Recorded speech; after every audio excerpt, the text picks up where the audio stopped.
We're live, and do you have your apple juice and popcorn ready? We're going to have another great episode today, and today we're talking about finding those dynamite property deals. And if this is your first time here, well, I'm Alan, and there's my beautiful co-host, Rebecca. So, are you ready? I'm ready. All right. Are you ready? If you're ready, hey, give us a like in the comments right now. Give us a like in the Facebook. That really helps us out a whole lot. And hey, I hope you enjoyed the video. And wow, you know what we talked about? It almost seems oversimplistic, right? Yeah, it does once you're here and you're used to the idea. But I think back to being in the United States, I would not have thought it was. So that's why we're sharing the information in the video. That's right. And you know what? Before we go too far, I guess I better ask, can you hear us? So, hey, put a comment in there. Let us know, can you hear us loud and clear? Is Rebecca loud and clear? Because, you know, she's always real soft-spoken. You can't, that's like, what? What? She says, yeah, it's just me. I can't hear. It's a combination of both. And a little selective hearing. What was that? So, but you know, in the United States, when somebody has property that they want to sell, you list it in a newspaper, or you go to a real estate person, you know, website and list it there, or you talk to a realtor and have them put a sign in your yard and, you know, do the things that they do. But that's not the case necessarily in Costa Rica. There are properties for sale that I don't know how anybody would know about them unless they come and drive around and see them. Matter of fact, you know, the properties that you saw in today's video were actual live properties just down the street. And the one where the video was looked kind of dark bad, well, it was late last night, and I was like, oh, I've got to get, you know, a small video footage of that because it was perfect. It was, you know, overgrown, and you barely could see this really dim faded for sale sign there. Yeah. Well, there were two. One was completely like just broken off, doesn't even look like a sign anymore. And then one was, like you said, just faded and torn.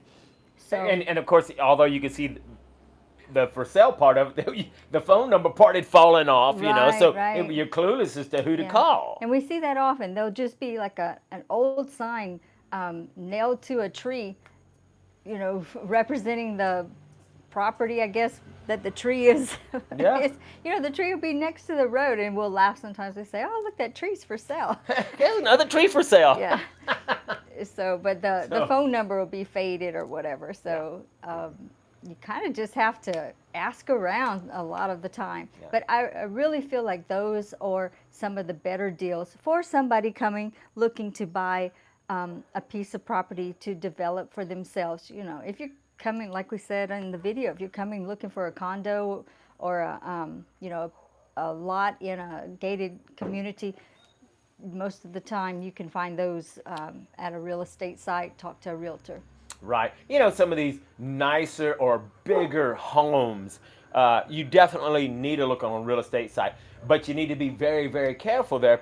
And you have to keep in mind that there's still, even though if you find it on a real estate site, there's a humongous overabundance of properties. And so if you do find one you like, the important thing is to find 2 or 3 of them and be willing. Don't get emotionally attached to any one. Be willing to walk out the door. Be willing to say, look, I know that you're asking, you know, $500,000, but there's 3 other houses that are similar in size. And you know what? They're only asking $250,000, so I'm willing to give you $250,000 for your house. And if you don't want it, well, okay, I'm gonna go talk to the people that do, and be willing to show them proof. Here, click the link right here, and look. You know, I've got this one Tico friend who has this large piece of property. I think it's 40 hectares. And, you know, he's got this big dream to develop it and to sell it. And, you know, he comes to me and he's like, man, I'm going to give you a deal. You can be the first one to buy a piece of the property. And I'm like, okay, great. I want 1 hectare. How much you want to sell it to me for? And he thinks a few minutes. He says, $100,000. I'm like, dude, you will never sell any property, especially where you're at, for $100,000. Yeah, You know, location, location, location. you know, That is important in Costa Rica for sure, because the property that you're talking about is not anywhere near the beach. It is not really close to any large towns, you it's know, really shopping. almost in the middle of some pineapple fields. Right, with I don't know if you're still hanging in there, okay, but it looks like we may be live. So, hey, put a chat in the chat box. Let us know, are we live? And, hey, can you see us the right way? the challenges. Oh, my goodness, I'm telling you, the challenges of Costa Rica.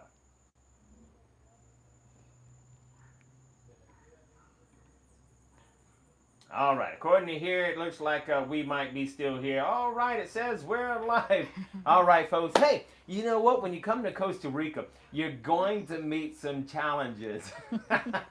I mean, we are in an area where we're at right now. The landlord's actually paying for 100 meg of internet. However, you know, no matter where you're at, the internet does go down. Matter of fact, someone made a comment to Tico, who lived in this area, and he said that one of the problems with Pedregoso, he, excuse me, he said this was his hometown. He loved this area. But he said that they had a serious problem with the water supply, that the pipes weren't big enough. It was always cutting off. So he ended up moving a few miles away from here to where the water supply was just a lot better. So that's just some of the things that you have to take into consideration. You know, whenever you are buying property, you do need to actually talk to the locals, and you need to find out, hey, do you have your own water source? Are you on the city water supply? You know, we used to live in a little tiny town called Potrero Grande, and the water was off all the time, never failed. I would go for a run in the morning. I'd come back all hot and sweaty, getting ready to take a shower so I can go to work, and then the water would be off all day. I mean, not just a couple hours, all day, and I'd have to sit there all nasty and sweaty all day. And it's like, okay, I'm going to have to go to the river and take a bath in the river so I'm not stinky. So, you know, it's in Costa Rica, you will meet some challenges, Yeah. okay? And the electricity tends to flicker. Yeah. And when it does, then the routers go off, you know.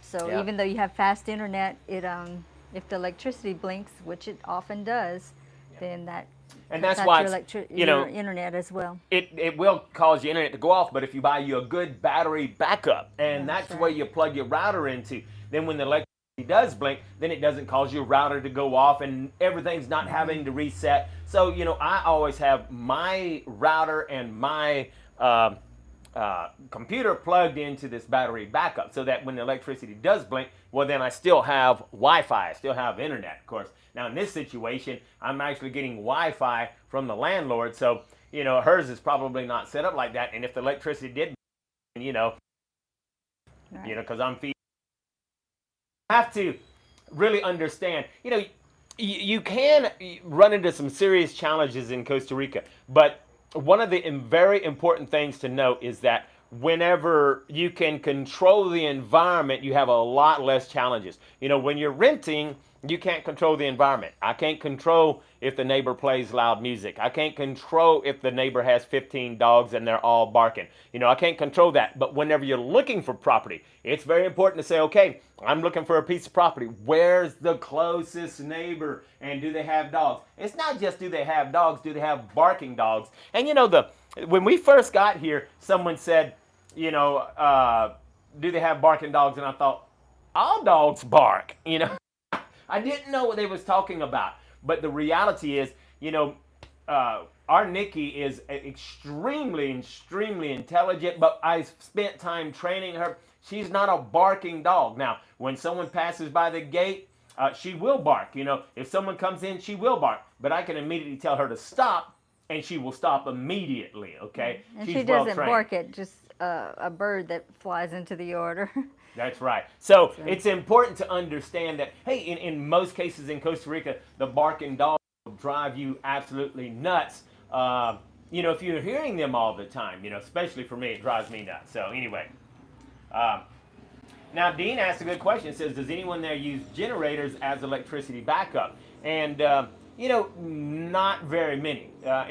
This is the Pura Vida lifestyle, and most Costa Ricans can't afford to have a generator. Now, I think there are quite a number of gringos or foreigners who they've built a house, and so they've got generators for that. Matter of fact, I think there was one or two places we house sat that they did have a backup system. Mm-hmm. And so, in case the power did go out, because it's not uncommon.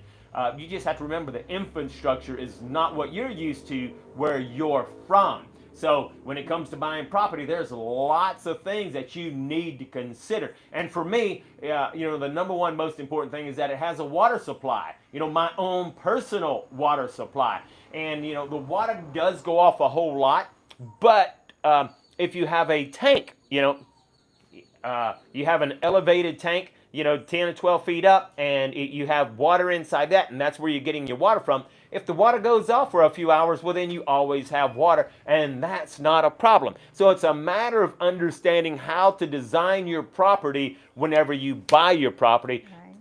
Now you can control the environment, and you don't have nearly as many problems as you might if you were renting and you cannot control the environment, right?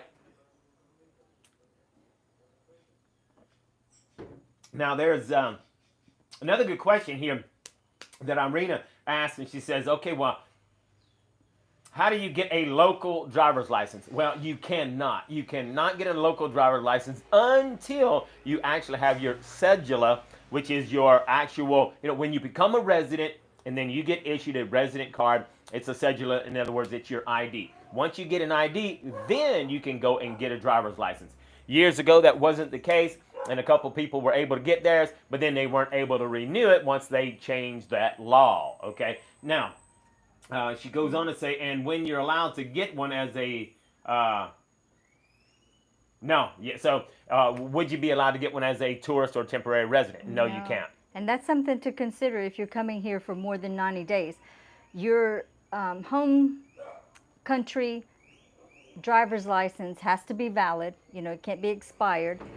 And you will be allowed to drive in Costa Rica for 90 days with your home country's issued license. That's right. After 90 days, if you get stopped, that's considered an invalid driver's license. You have to stamp out, leave Costa Rica and come back and have your passport stamped again for the 90-day count to start again for your valid driver's license. That's why some people have applied for residency, so they're not required to stamp out because their residency is in the process. That's the situation for us, and yeah, that's the rule. However, your driver's license will not be valid after 90 days, so you have to continue to stamp out. A lot of people have complained about this, and they're in the works, getting, maybe synchronizing that, if somebody's applied for residency, it's a whole different department with the driver's license, and they're working on maybe coordinating themselves with that.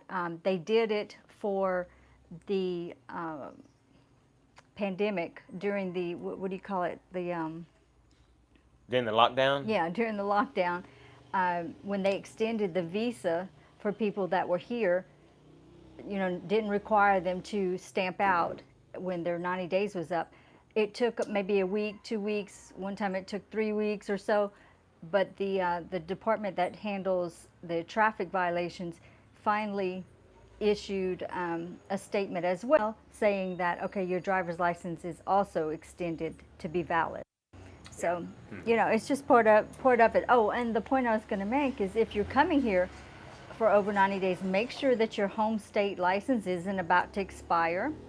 Yeah. And if you, when it does expire, we've been here for over 7 years, so our licenses have expired while we were here. We had to go back to the United States and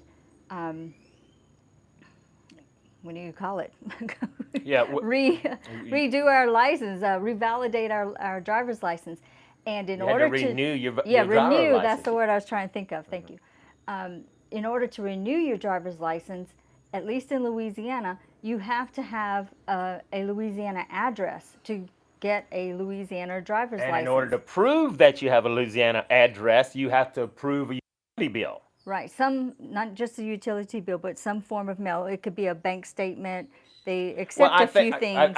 Well, they do accept a few things, but I think one of the requirements is that you have at least a utility bill. In other words, Yeah. proving that, because, hey, you can have an address, but if you just send a bank statement, well, that's not proof that you actually live there. That's You have to true. have I mean, proof that check you live with there. your state's Yeah, requirements. obviously, it's going to be different per state. For Louisiana, we have an address. I pay internet there, and that proves that I have an address so that when our driver's license expire, we can renew those driver's licenses. Right. Without that, then we're in trouble. We'd be stuck here without a valid driver's license. Right. So make sure that when you come here that you do renew your driver's license if possible so that you have the longest amount of time that you can on there. So Well, that's very, very important to know. I'm glad you brought that up. The only problem with that is at least for Louisiana, you cannot renew your driver's license but 6 months in advance. Any more in advance than that, you can't do it. Right. They don't allow you. And just depending, I'm sure that's going to be different depending from state to state. Some states you can get your driver's license, and man, it's like 20 years for the expiration date. That's right. And also, we've been able to renew in the past online without having to go to the office. So anyway, just check with your state before you leave and come to Costa Rica to stay long term. Find out what has to be done so that your driver's license stays valid while you're here. That's right.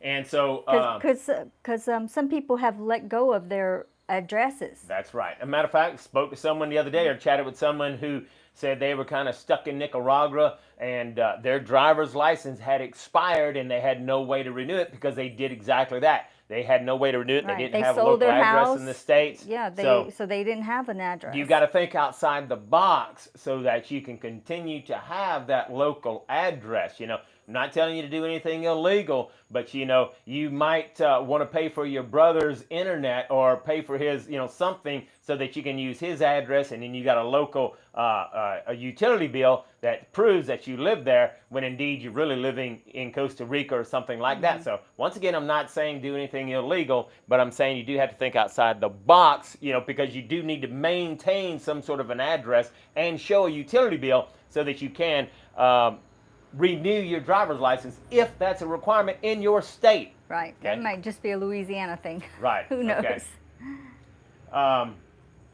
Now, Eagle Eye there asked a question and says, hey, what is Miravalle? Miravalle, and I'm probably pronouncing that wrong, but Miravalle is a location there very near, and it's a popular area near San Isidro. And that is really a really nice area. It's got some phenomenal views. There are a few gringos that live in that area. However, there's one disadvantage of living there, and it's that they don't have any internet. Doesn't mean you can't get internet, because I have an internet guy that he's an entrepreneur and he supplies internet to that area. So if you live in the Miravalle area, yes, you can still get internet there. You're just going to have to get it from a private entrepreneur. Now you can still get internet there from Claro, but the internet's not going to be good coming from Claro. It's oversold. It's going to be sketchy. At 5 o'clock when people come home, everybody's on it, so nobody has internet. They barely have it. So that just gives you the heads up. That's a really great area, but you have to get your internet from a entrepreneur, okay? Beautiful views there. It's high altitude. It's kind of between San Isidro and Rivas. That's right. So it really is a nice place, okay? And who knows what the future is with internet. They're running the fiber optic lines everywhere. Now, Mark White has a comment there. It says patronizing Ticos. Not exactly sure what he says or what he means by that, but most Ticos are very friendly. They're very nice. We enjoy supporting Ticos as much as we can. I much prefer to try to shop locally and help. Matter of fact, I got a friend that has his own meat market, and we don't eat meat, but when we used to eat meat, I'd try to buy all of my meat there. Now, Nikki loves meat. Nikki's like, I don't want to be on a plant-based diet, and so when we buy our meat, we try to buy our meat, and we try to help out the locals, okay?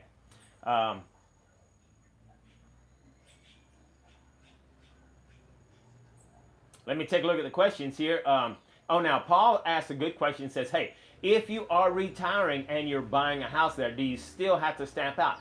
Yes, Paul, you do. So it kind of goes back to, let's say that you're buying a house. Okay, you could buy a house, and let's say the house is only 100,000 and you're retiring. Well, that doesn't mean anything. So you have to understand that you have several different types of residency programs. And if you're retiring, well, then you're looking to retire underneath the pensionado, which means that you have to have a minimum of a $200,000 investment. So that means that if you buy a house and if you buy a brand new car, you can combine those two, but the total needs to be at least a minimum of $200,000 investment into Costa Rica.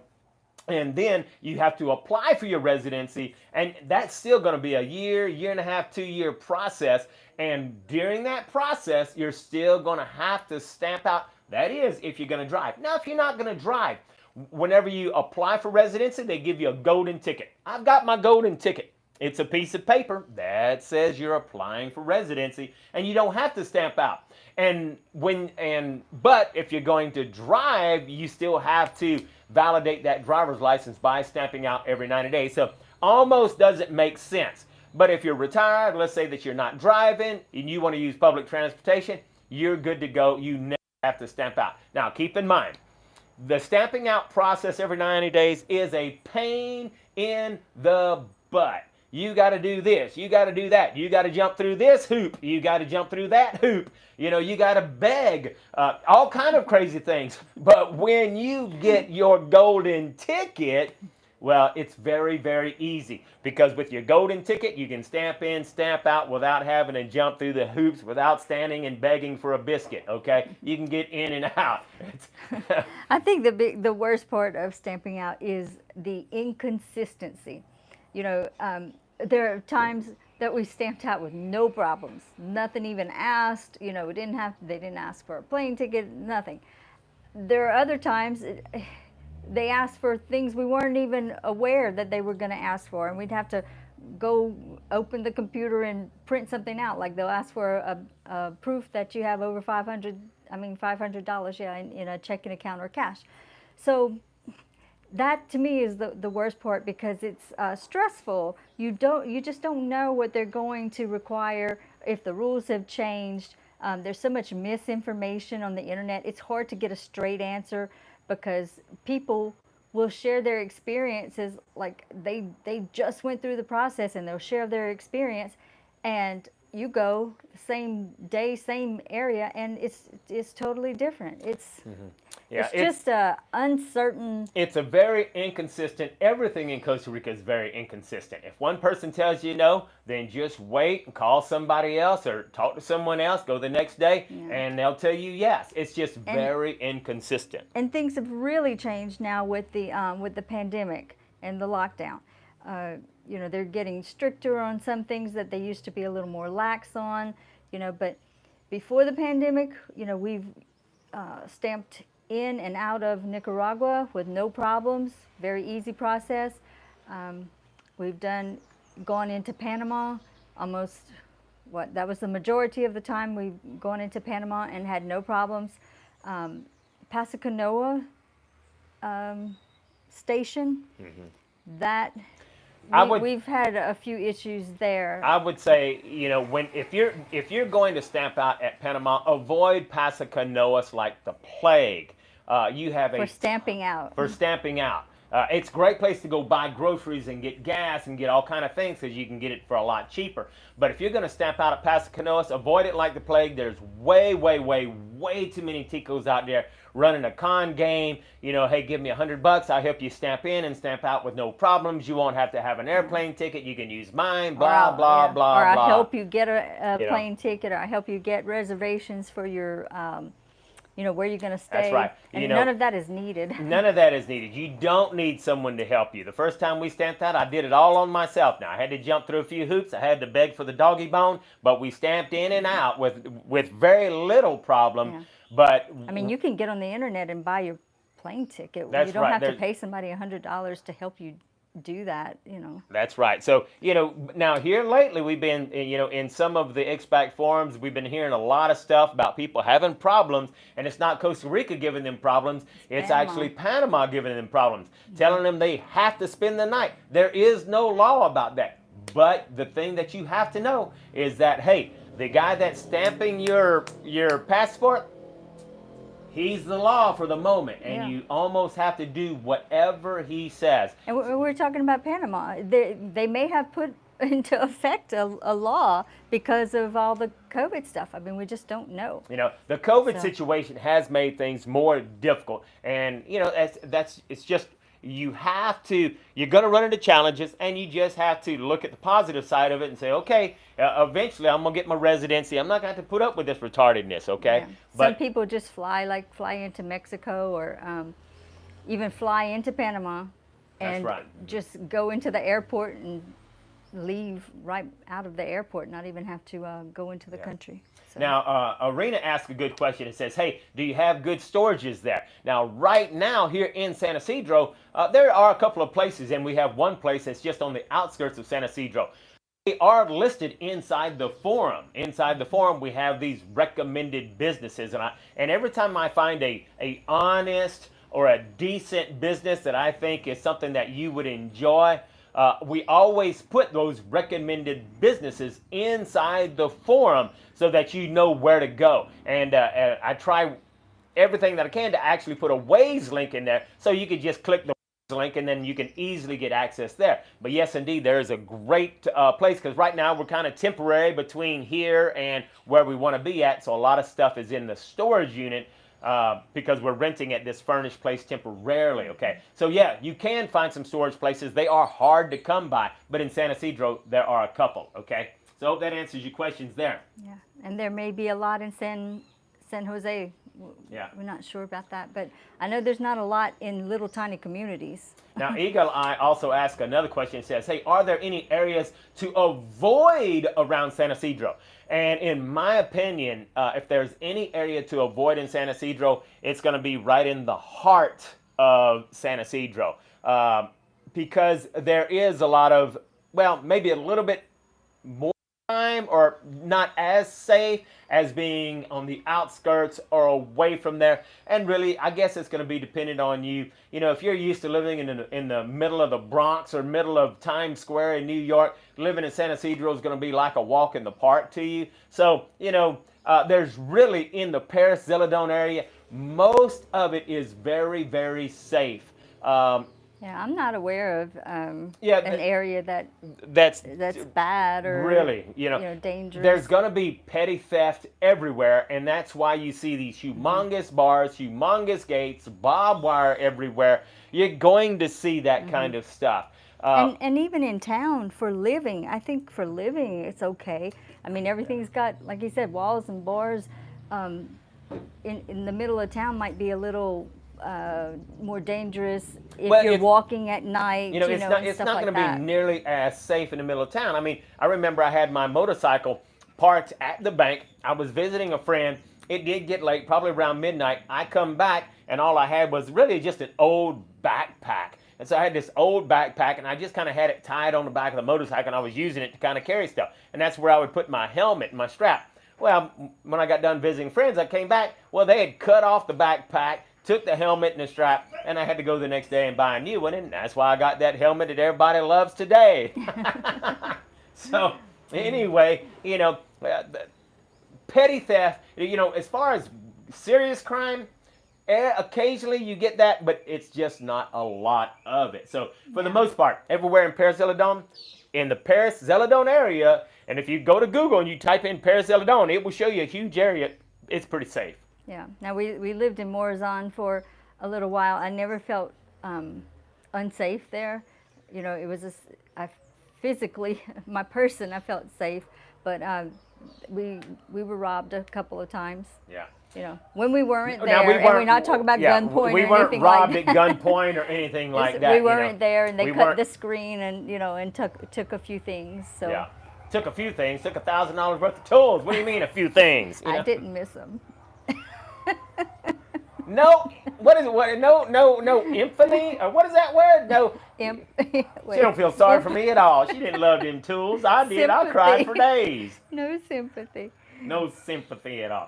Anyway, I'm gonna hire me a Tico to steal her flat iron. That's what I'm gonna do. So anyway, now Paul says, well, what do you think about the Lake Arnold area? And I'm gonna let her answer that question. Like Arenal. Yeah, that's what I I don't said. really know how to say it either, though. But I've heard people say it like that. We had friends visit there, and they said it was very beautiful. There are a lot of nice homes, and I think there's a lot of foreigners that have settled there.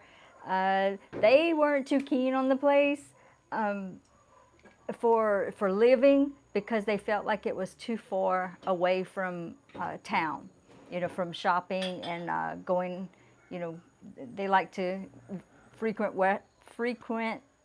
frequent restaurants, and they just felt like it's not a place that they would want to live. But they said other than that, it was really beautiful, nice homes, felt like a safe area. There was a lot of hiking, things like that to do. So I don't know if that answers your question. We've not been. Yeah, we've not been there, but We in that area there are a lot of tourists, a lot of gringos, and I tend to kind of go away from all of the gringos. I like being in the remote areas, and anywhere where there's a lot of gringos, price is going to be more expensive.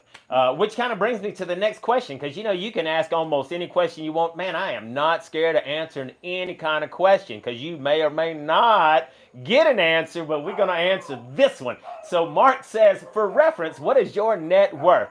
Dude, if you check Google, I got more money than Jeff Bezos, because you see, my father has more money than anybody. You talking about your father that owns the cattle on 1,000 hills? That's right. My father owns a cattle on 1,000 hills. So whenever I need money, I'm like, Papa, can you just kill a cow? So, man, I am rich beyond reason. It's not in my bank account yet, but it will be one day. So, for reference, that's my net worth. Okay. Eagle Eye says, do you guys know any trustworthy place to buy used vehicles in San Isidro? We will need a vehicle within 2 weeks of getting there.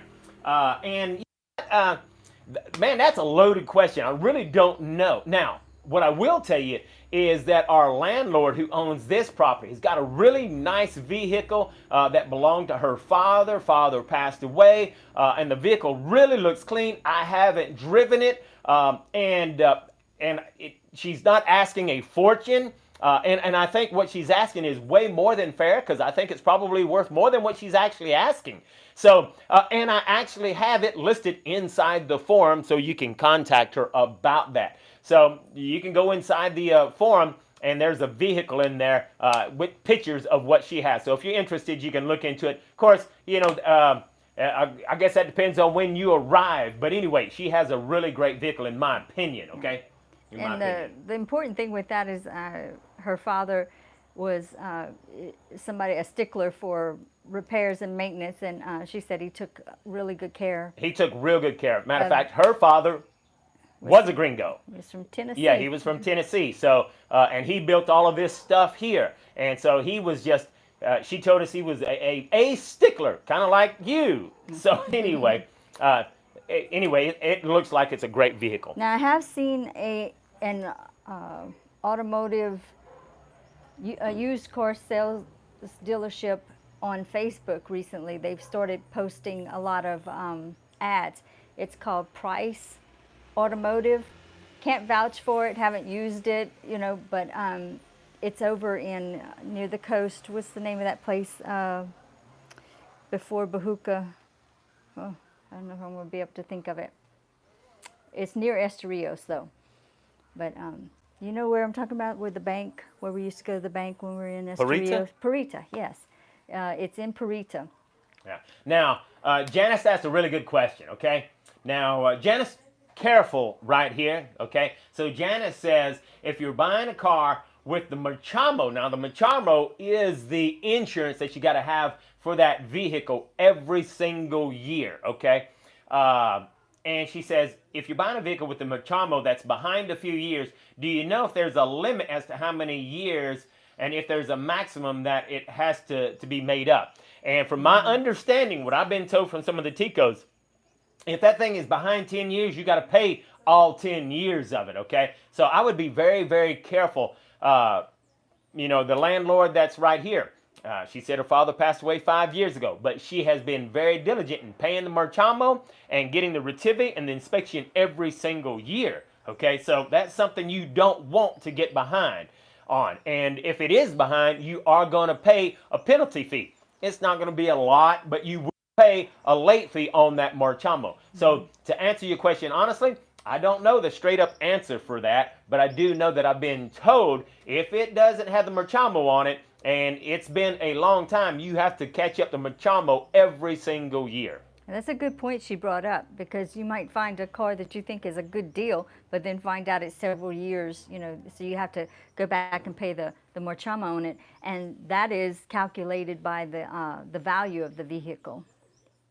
Okay, and that's a good point. Now, Derek says, hey, love the channel, by the way, and I'm new here, and I don't understand Costa Rica a whole lot, but I'm coming down in August. Can I open up a bank account in Costa Rica as an American without a residency card? And yes, you can. You do have a few hoops to jump through. I would recommend Banco Nacional, okay? So Banco Nacional, you have two, I guess, maybe three primary banks. You have Banco Nacional, you have the Bank of Costa Rica, and you have Popular Bank, and you have several other smaller banks. But Banco Nacional, in my opinion, is the one that you want to use. That's the one that I use. We've used both Banco Nacional and Bank of Costa Rica. I prefer Banco Nacional, just easier as far as their website goes and some of the bureaucracy that you got to jump through, okay? So Banco Nacional, write that down. And yes, you can, but you'll have to show, I think, 6 months of bank statements. Now, if you come to Costa Rica and you get a corporation, find a good trustworthy attorney. We have a very good trustworthy attorney inside the forum, okay? Inside the forum, trustworthy attorney. Go there, and if you want to develop a corporation in Costa Rica, might cost you anywhere from $500 to $1,000. With that corporation,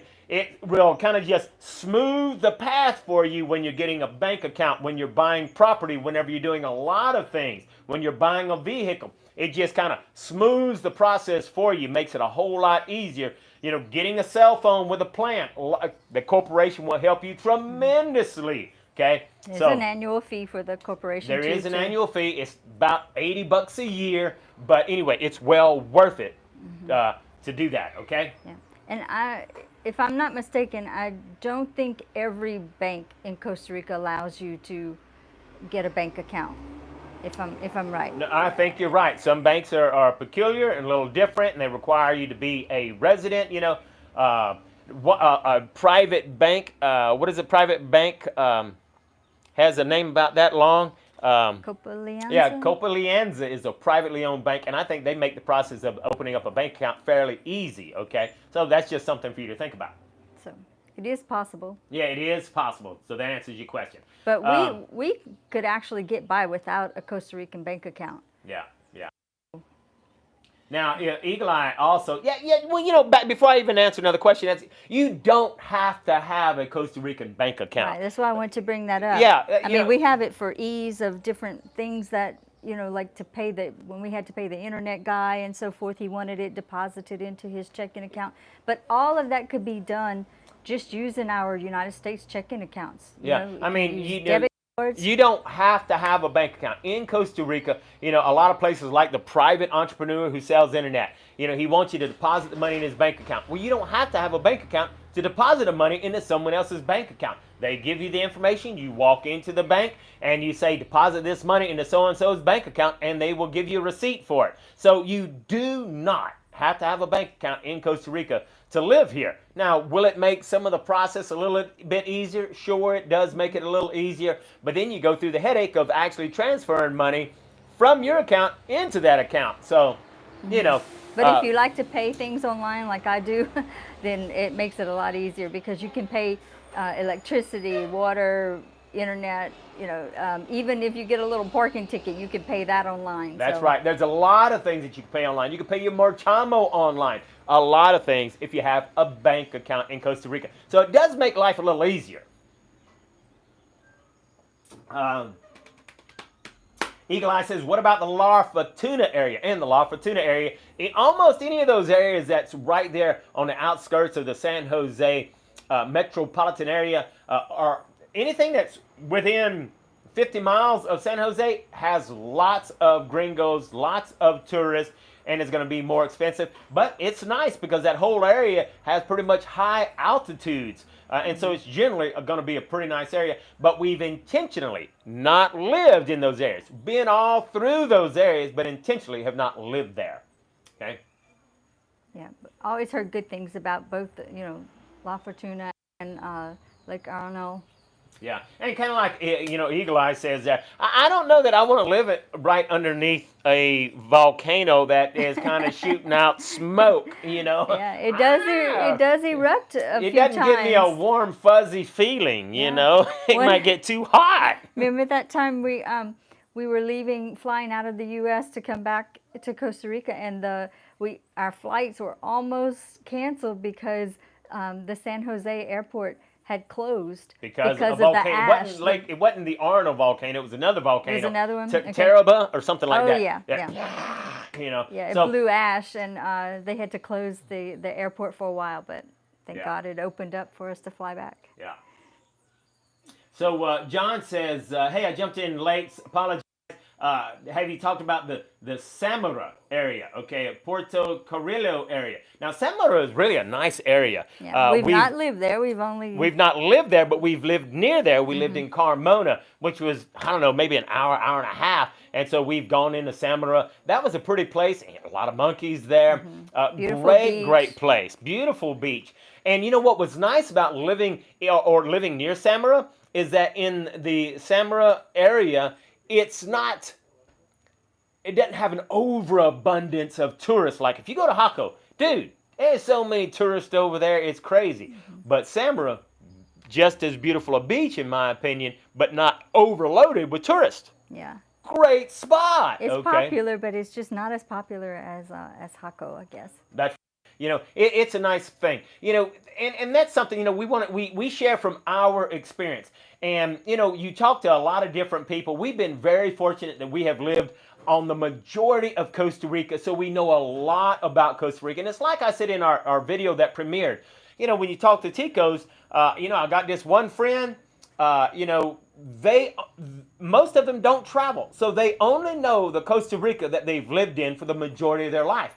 And so this one friend, he's adamant that rain season is 9 months out of the year. I'm like, dude, no, it's not. It's 6 months of rainy season, 6 months of dry season. No, it's not. It's 9 months out of the year. Dude, where you live at, yeah, it's 9 months out of the year, but most of Costa Rica's not. So you're going to get all of these varying answers and different answers from Ticos because they're going to tell you what is true for them, but Costa Rica is full of microclimates. And Costa Ricans, they're very, very nice people. They try to be very helpful. And so, they're going to answer their question to the best of their ability, even if they don't know it. Okay? Right. Like somebody on the Caribbean side will tell you that they don't really have a rainy and dry season because on the Caribbean side, the weather is kind of like it rains some days and doesn't rain. It's mixed. It's not 6 months and 6 months.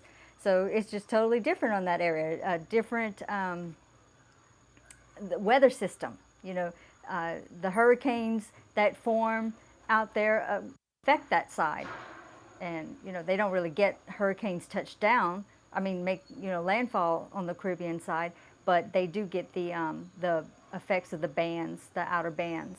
Yeah. That come with it. But so if you talk to somebody that's lived on that side, then they say it's quite different from here on the Pacific side. Yeah. And, there's micro climates and there's also micro cultures. It seems like each little area has slightly different traditions and ways of doing things. And things also vary greatly in one area from season to season. Like we visited Samara I think it was the off season, if I remember right. I can't remember. I think it was the off season. So like on Guanacaste, the Nicoya Peninsula, and all those beaches up there, well, all the touristy areas during low season, which corresponds with rainy season, the tourist levels are low. So that same area that, maybe that's when we visited, we were like, oh, there's not a lot of tourists there. We enjoyed it. That same area during high season may be full of tourists. So, Absolutely. we're talking from our experience, and we haven't stayed for both seasons in a lot of areas. Most of our stays have been 3 months. One stay was almost a year in one area. That was But, on the Caribbean you side. know, a lot of our stays have been during the rainy season because, in some of the houses or a lot of the places, some of the places that we lived at were because we were doing a house sit. And the reason we were doing a house sit is those people were leaving during the rainy season because that was, nicer in their home country. And, rainy season is not bad at all for the most part, okay? I actually like it. Yeah, matter of fact, most Ticos love the rainy season because, you can almost set your clock on rainy season. It's almost going to always start about 2 o'clock. It's going to start about dark. Now, this year has been very, very strange. This year, rainy season started really early. It started a month and a half early, okay? It has rained earlier in the day, and it's rained early in the morning. Very, very unusual. But for the most part, you can set your clock by it. It's going to start raining about 2 o'clock in the afternoon. It's going to stop raining at dark, and you're going to have beautiful night skies. It's just, and it cools everything off. So it's really, really and everything's nice. really lush and green because of the rains, the flowers. Everything is so pretty to me in rainy season. Now, Eagle Eye asked a good question. What about a 4x4? In my opinion, this is just my opinion, unless you're planning on only living in the city and never getting off the blacktop, a 4x4 is a must. Because you're coming to Costa Rica so you can enjoy waterfalls and nature and mountains. And look, there are just tons of places, and you'll see signs. Don't go this road unless you have a 4x4, okay? So, hey, a 4x4 is a must in my opinion. Yeah, several houses we've rented or house sat, a 4x4 was required. That's right. It's like, don't come house sit for us unless you got a 4x4. Yeah, you're not going to make it up the driveway. And of course, that's rainy season. Dry season, that same driveway is no problem. That's right. Now, Outdoor Cowboy says, hey, maybe not on topic, but I'm interested in the best method of shipping personal property into Costa Rica. And hey, you should check out one of the videos that we have on our channel. It's called The Proposed Law. And when you look at that, it's in the best places to live playlist, okay? And they talk about a proposed law. They've been talking about it for, I don't know, maybe a year or two now. And it's just very, very expensive to bring in your personal property. The best way to bring in your personal property is 1 or 2 suitcases at a time when you're coming through the airport. Otherwise, you can ship it with a shipping container, but it's going to cost you insane amounts of money in taxes. And when it comes in with a shipping container, it's not uncommon that some of it goes missing. One guy said he had a container full of tools that after he paid all the import fees, well, then all the tools just disappeared. Well, they got stolen, okay? So, hey, it's probably better just to buy all new stuff when you get here. But you're not going to get the same kind of quality as what you can buy in the United States most of the time. Yeah. So, but we've come across, we've not used, but we've asked people the same question that you're asking, and they've referred us to a few. Rudy told us about a friend that he used. Did we put that in the forum? well, I haven't put that in there yet because I want to verify that they are actually good. Yeah, So we hate to talk about, recommend anything when we But, haven't actually used it. I hate to recommend anything unless I've actually verified that it's good. But there are companies and there's Ticos that, live in the Miami area. They've created their own business to where they'll help get your stuff here. However, it's still got to go through customs, okay? But it's supposed to be maybe a little bit easier. So there are other options, and I am looking into those things, and we'll be putting those recommended businesses inside the forum, okay? And look, I'll give you the heads up. Most of the forum is free. We highly recommend you join the forum. There's links in the description where you can join our forum, join our Facebook group.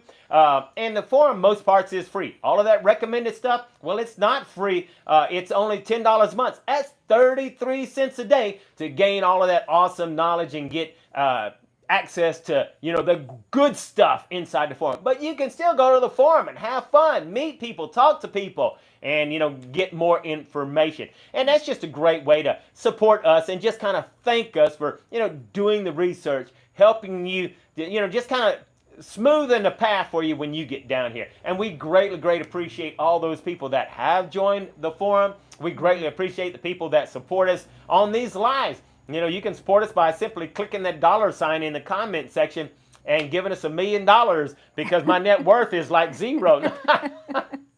So anyway, we greatly appreciate you, okay? And we do this stuff because we truly enjoy it. Hey, we don't have an agenda. In reality, I'm not a travel agency. I'm not a realtor. I'm not anything. We just love Costa Rica. So whether you come to Costa Rica or not, if you decide to go to Panama or not, if you decide to go to Nicaragua or not, I could really care less. We do what we do because we love sharing our experiences, and we don't have an agenda. And so that's just real important to know. Yeah. So anyway, let me go through here, and I'll take a look here.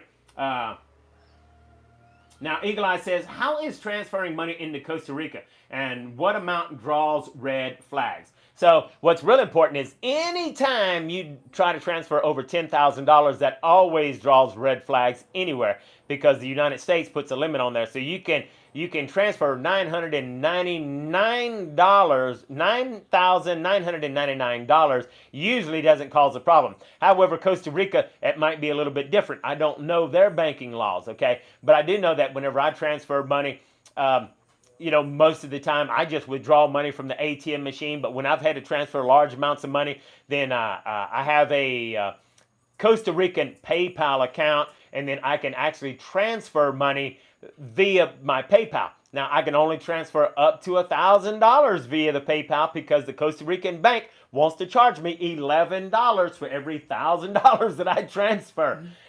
It's just part of the bureaucracy and the red tape in Costa Rica. So, for us, we found out it's just a whole lot easier to keep our bank account in the United States.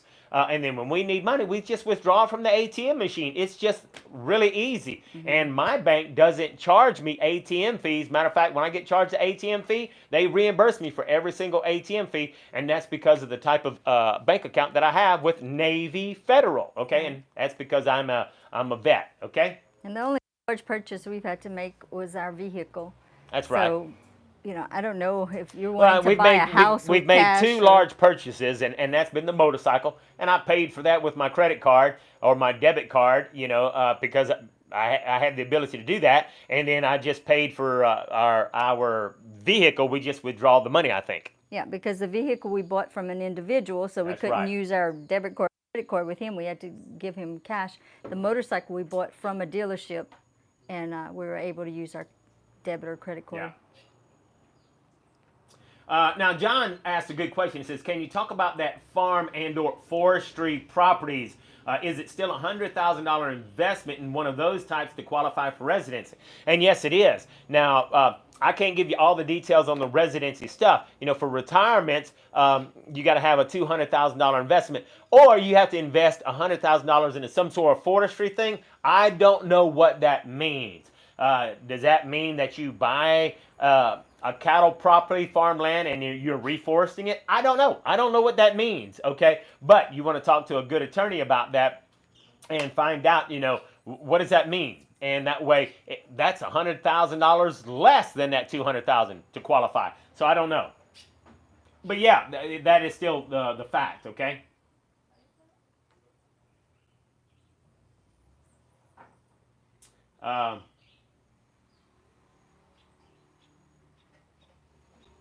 John, you asked a question there, but I'm not quite sure what that question is, John. So you might want to elaborate on that, okay? Something about a hole in the wall. I don't know. But hey, maybe that hole back there, that's a window. It's a round window if that's the hole in the wall. Well, that's actually Rebecca's escape plan. No. So if you're talking about that hole, that's a window.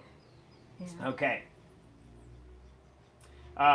We haven't seen the turtle migrations yet, but there is a place, is it called Turtle Island or Turtle Beach? Something like that. Real cool. Seen some videos of it. You want to go see that. We have seen a few times when we've been walking on the beach. I think we were on the Caribbean side.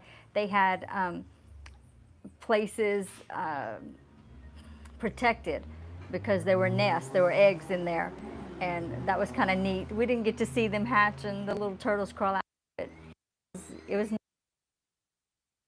so concerned about their wildlife and protecting, protecting the wildlife. That's It's one of the things I love about Costa Rica. Costa Rica really is pretty awesome about their wildlife, and they really do take care of their wildlife. Now, one of the things, and we always bring up the good, the bad, and the ugly, okay, because we want you to know the facts. There are a lot of people that really try to watch after the turtles when they come in, lay their eggs, and they're trying to help those turtles to hatch out. But there's also ticos that know that those turtle eggs are very valuable, and they're going at nighttime trying to steal those turtle eggs, and you've got to be very, very careful. Those guys mean business. People get killed over that, okay? So you don't want to get mixed up in that. You just need to know that it does happen, and if you're one of these environmentalists and you want to go out there and protect those turtles, don't go and try to stop someone that's trying to steal turtle eggs, okay? Call the authorities. Yeah, call the local authorities and let them take care of that, because there are people that steal those turtle eggs and go and sell them, and be careful. There's not a lot of terrible crime in Costa Rica. It's petty crime. For the most part, Costa Rica is amazing, but be careful on that aspect of it, okay? Yeah, because we have heard a few horror stories with that. Yeah. There's a big conflict between those that want to watch out, protect the wildlife, versus those that are like, we've been eating those eggs since forever, as long as we can remember, and they go for a lot of money. So don't get in my way. Now, John asked a good question. He says, man, look, I've been busy building beehives, and I hope you're building me some beehives, John, because I need a few beehives. Matter of fact, I've been wanting to put some beehives over on our new off-grid homestead. Hopefully, we're going to have some videos coming up real soon on that. But he says, hey, is it realistic that we might be able to find around 200 at the 500 meter to 1,000 meter altitude range that was farmland for around $250,000? And yes, absolutely. So, matter of fact, you probably did not see the premiere video. I was actually talking about a piece of property just for you, because a guy came up. He wanted me to, a tico. I got a piece of property, and he wanted to sell me 100 acres, and it averaged out to about $1,000 an acre. So 100 acres for $1,000 an acre. Now that is kind of uncommon, but look. I know this one guy who bought almost, it was like 950 acres, and he only spent $125,000. Now that was a few years back, but Yeah, that was about 15 years ago. Yeah, it's about 15 years ago. So yeah, that's almost 1,000 acres for $125,000. Okay, so you can find property, but you've got to look around, and of course, it all depends on how remote it is. And you got to do your due diligence. You got to do your research, because a lot of property in Costa Rica, they have a huge squatters problem. If you got a big piece of property, a tico can go squat on your property, and if he starts having a garden, he puts up a little house, you'll have a hard time getting that squatter off of your property, because squatters have rights. So you do need to check into all that. We have an attorney that is inside the forum, great person. I bought this tiny piece of property to put up an antenna so that we can have internet, and the first piece of property I tried to buy, that was the exact scenario. There was a guy living on the property, had a house, he was squatting on that property, and he was trying to claim that property. So trying to sell it to you. And trying to sell it to me, and didn't have legitimate ownership. So if you don't do your due diligence, you can get taken real quick. So make sure that you get an attorney involved. Yeah, and that's a common problem here in Costa Rica. It's not unusual. So, and I don't know if I wouldn't talk to more than one attorney, because we've also experienced that where an attorney was not up on or as fluent with the land rights when it comes to maybe indigenous people's owning, ownership of land. So I think I talked to more than one attorney. And that property that you were referring, that the guy told you that it came out to like 1,000 an acre, that was down towards Sambito. That was around Sabalito. It was down in the Paso Real area. That's where which is close, which is about an hour away, hour and a half away from Sambito. So, okay. Yeah, yeah, so absolutely. not a touristy area, not Yeah. which point I was trying to make. You'll see tracts of land for sale in the millions because of their location. Maybe it's right off of the highway in a Or in a close to the popular beach or close something to like the that. beach where they're thinking somebody's going to buy that and put a hotel or turn it into a truck stop or something. Yeah, and you might find something that it has ocean view, and it might be at that 500-meter level where you can still see the ocean. You're not going to see any whitewater, but they're assuming you're going to build some sort of resort, a hotel, or something like that. So the further away you get, yeah, it's going to be a whole lot cheaper. Now, kudos to John. He corrected me, because sometimes I get to talking and I mix up a couple of things. And somebody was asking about the retirement. When you retire, you can retire so long as you can show that you got at least $1,000 retirement check. You can retire. If you're the investor category, you got to have 200,000. But they do have this other subcategory for if you invest 100,000 for forestry or something like that, where you're planting trees. I don't know the details on that. So thanks, John Way, so much for catching that where I misspoke on that. I kind of sometimes talk too fast. You said pensionado when you meant to say the investor. That's right. I said pensionado, which are the retirees that only need $1,000 a month, where I meant in investor category. Yeah. So thank you so much for that correction, John, okay? Hey, man, I say it all the time, man. I'm hardly, I don't think I've ever made a mistake. I thought I was wrong one time and I was only mistaken. So, hey, I may not be perfect. I try my best to give you accurate information, but I am not scared to learn something or to be corrected. So, hey, I'm there. I'm open, okay? All right. Like I said a few times on other videos, we're just sharing what we have experienced or know from other people. And sometimes it's not correct, but we're not doing it on purpose. Yeah. Sometimes we innocently share misinformation because it has been retold and retold so much that people think it's true. So that's an unfortunate situation. Yeah, and I always use the example of that you have to stay out of the country for 72 hours. That's a partial truth. You have to stay out 72 hours. Depending on how much stuff that you buy. Yeah, like if you're bringing in stuff from Panama or whatever, or border country.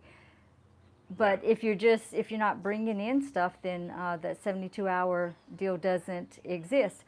It isn't relevant. However, the laws are always changing, it seems like. So just when you think it seems like they change the law on you. Yeah. So,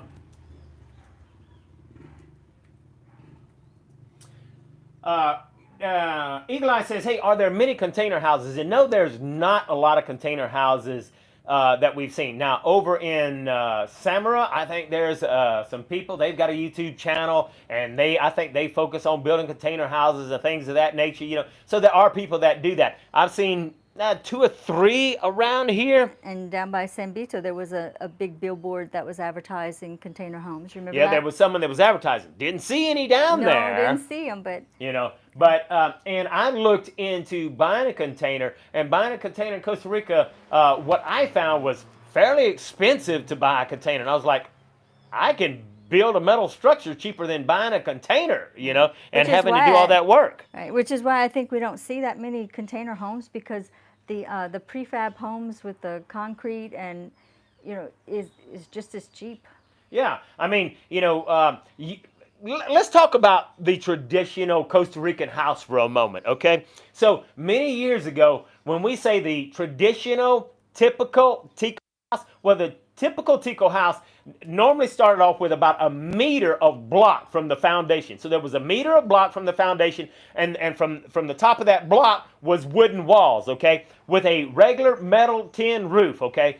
And I don't know this for fact, but I was told that that meter block kind of helped keep back the termites, because termites are bad in Costa Rica, okay? So that was the typical Tico house. And it was a meter high of cement blocks, wood the rest of the way. The wood typically got eaten up by termites in about 20 years, okay? Now, here I want to say maybe 7, 8, 9 years ago, then they started coming out with the prefab cement houses. Well, prefab cement houses, the stinking termites said, we don't like that stuff, you know, it was hurting their teeth. So, you know, they started putting up these prefab cement houses. And those things can go up in like 2 weeks. 2 weeks, man, you got a cement house that you can start living in. And they have what's called the Bono houses, where the government gives away Bono houses. And they use the prefab cement houses to give away Bono houses, free houses for the poor people, okay? And they have begun building a new style typical Tico house, and they're kind of like this, where the roof is offset, you know, because all of the roofs are normally like this. Well, the roofs are offset like this, and it kind of has a little different style, and most of them are still made out of cement. But we're seeing some things begin to evolve. But used to, when we first came here, almost every single Tico house looked the same, and there wasn't a whole lot of differences, but we're seeing things begin to evolve and change and look a whole lot better. Yeah, they have a really sleek, modern look, the newer style. Yeah, yeah. So it really is neat to see. Okay. Um, Maria asked the question, can you tell us anything about cryptocurrency purchasing in Costa Rica? I understand banks won't allow money to be transferred in the crypto exchange. It's kind of like on that video. You are living in the little house on the prairie. You're lucky you can get a car. You can forget about cryptocurrency, okay? In actuality, I don't know the story on cryptocurrency. I highly, highly doubt you're going to do anything with cryptocurrency in Costa Rica. But I don't know. I don't have any cryptocurrency. All I have is good hard cash, okay, and credit cards. I can't believe these people send me credit cards and expect me to pay them off. Really? No, I'm teasing. So anyway, don't know anything about cryptocurrency, but everything is kind of way, way behind, and their banking is very, very, very secure. They're like very, almost every store you go to, you give them a 10,000 krona note, and they're like making sure it ain't counterfeit. I don't think they got a problem with counterfeiting, but they sure are afraid someone's going to counterfeit. So they're always looking at that money. And, you know, here's an interesting side note. Okay, I should do a little video on it. If you come over here with a $100 bill and it's torn, nobody's going to take it. So in the United States, where if there's a piece torn or a piece is torn off of it, a corner, you can still spend it. Not in Costa Rica. If it's torn, nobody wants to take that money. And if you go to the bank, they'll take it, but they're going to charge you $2 or $3 to get that $100 bill replaced, so you won't get the full value of that $100 bill, or that $20 or that $1. So I was like, so if I got a $1 bill and it's got a tear in it and I give it to you, you're going to charge me $3. That's right. I'm losing money then. I might as well throw that away. So, okay, give me 10 of them. No, so it's just, there's some things that are a little bit different about Costa Rica, okay? All right. A lot of good things, though. A lot of good things. And look, I want to acknowledge there's quite a few people that's been donating to us, you know, in the chat box. They're hitting that $sign and donate. We greatly, greatly appreciate you giving to us. Much. We really do. It actually, you know, well, it encourages us to continue doing what we're doing to support you. You know, we feel like you do absolutely value it, you know, and we really do appreciate it whenever you join up as a premium member in the forum, because we're doing everything we can to make that a community where you can get lots of value, getting something for your donation, okay? Now, there's been some problems with the National Bank of Costa Rica in the past, so I think that's why they try to be so strict. Yeah. You know, sometimes the security procedures irritate us, aggravate us, because it's like, do you have to go through all that? But, at least they're being safe. Yeah, yeah. If you have a piece of property that has water on it, there's so much you can do. And I can't wait to actually share what we're doing on our off-grid homestead. Because if you have water, then you can create free electricity. If you have water, you can survive. There's so much that you can do. And so, we have a small solar system, but then we'll be generating electricity from the water. And we'll have gardening. I planted some seeds the other day. So there's a lot of stuff that's going on. But really, in Costa Rica, you can just, man, it's in Costa Rica. Throw a wrench in throw the a work, wrench into it. But I have read, and I think you might know of too, in some situations, the country, the government is not wanting to let people get water from the rivers. Am I saying that right? Or Well, is it the we don't know if Peltons? there's any truth to that or not, And we know that for sure about the whales. Well, Costa Rica is a little bit strange about wells. People have drilled wells in Costa Rica. You can do that, but you got to jump through a lot of red tape and hoops, to drill wells. So, but you know what? I don't think you're ever going to have a problem with getting water out of the river. I mean, we have driven all over the place into the mountains. As a matter of fact, remember when we drove up toward in the Rivas area, there's this one place, there was more blue water hose lines all over the side of the mountain. It was like everybody is putting their hoses into the river, because if there's not any kind of actual water coming from, the city or anything, well, people put their hoses into the rivers to get water for their homes. Right, and that's what I'm saying. Those areas, there is no choice. So they're not really focusing on those people. But let's say like around Tinamaste or an area like that where there is public water, and you just don't want to use water. You would rather you're wanting to put a hose. That's the situation that I'm referring to. So it's just something to ask your attorney, ask, before you start getting all gung-ho about, I'm going to be completely off-grid in this area, because I think it depends on the area. Things change all the time in Costa Rica, and sometimes sometimes things just seem absolutely silly. But hey, you are a guest in Costa Rica. And you need to always remember that. Even if you're a resident, you are a guest in Costa Rica. So you need to understand all of that, okay? Yeah. And let's face it, the United States has a lot of laws that don't always make sense. And I think a lot of things, whether it's the U.S. or Costa Rica, when it comes to the government, they're trying to produce revenue, trying to create income. So if you have to pay a tax to build a little shed in the United States, we're like, why? Yeah. But and so if in Costa Rica they want you to pay for city water, if city water has been run out to your area, maybe it's to generate revenue. Yeah. Kelly asked a good question. He says, how's the airport expansion down south going? Haven't heard hardly anything on that. They've been talking for years and years and years on the airport expansion down south, but nothing has really been moving, and I'm sure with this COVID situation, that really kind of put everything to a halt. Just haven't heard anything on that, Kelly. If they did complete an airport down south, that would be really nice, because that's one of the few drawbacks of living down by the border, by the San Vito area. It's so beautiful there, but the drawback is you're 6 hours away from the airport, and 3 hours or so away from any big shopping. Now, pause there a moment, because you said you're 6 hours away from the airport. Yes and no, because there are some of these very small airports. There's an airport in Cape Pulse, so you're not having to drive as far. You can jump the little puddle jumpers. You got some small puddle jumpers.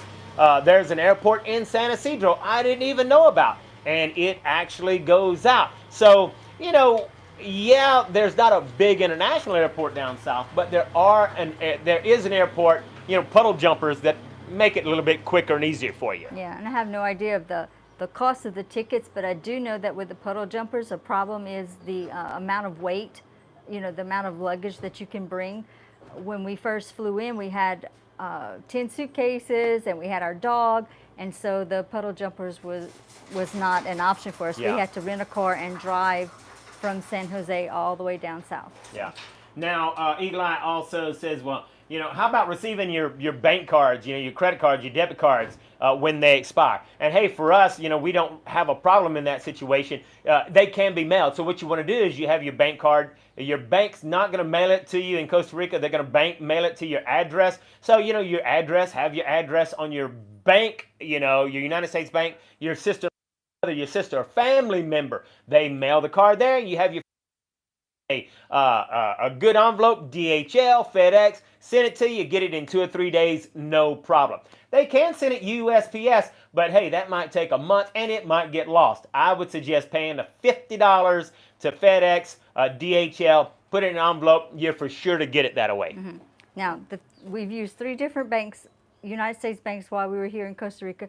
None of them would mail our debit cards to Costa Rica, even if we gave them an address. However, we have friends that their particular bank in the state of Georgia did mail them their bank card. So it can be a very, stressful situation if you have to report maybe your card. Let's say there's a charge that you don't recognize, and so you call your bank and you say, "Hey, I didn't do this charge." Well, they will immediately cancel your debit card.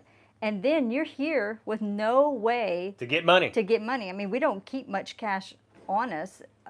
We rely on that debit card. So that's why we have kept 2 or 3 banks in the United States at all times in case one debit card goes down. We have another one, or even just a couple of accounts at the same bank. So you have multiple debit cards for that purpose. Yeah. And it's always kind of good because. Of course, I work online, so I got several bank accounts, okay? And I was buying the solar system that I had, and of course, it was a private entrepreneur, and so I had to pay him. Well, I could only withdraw a certain amount of money per debit card per day.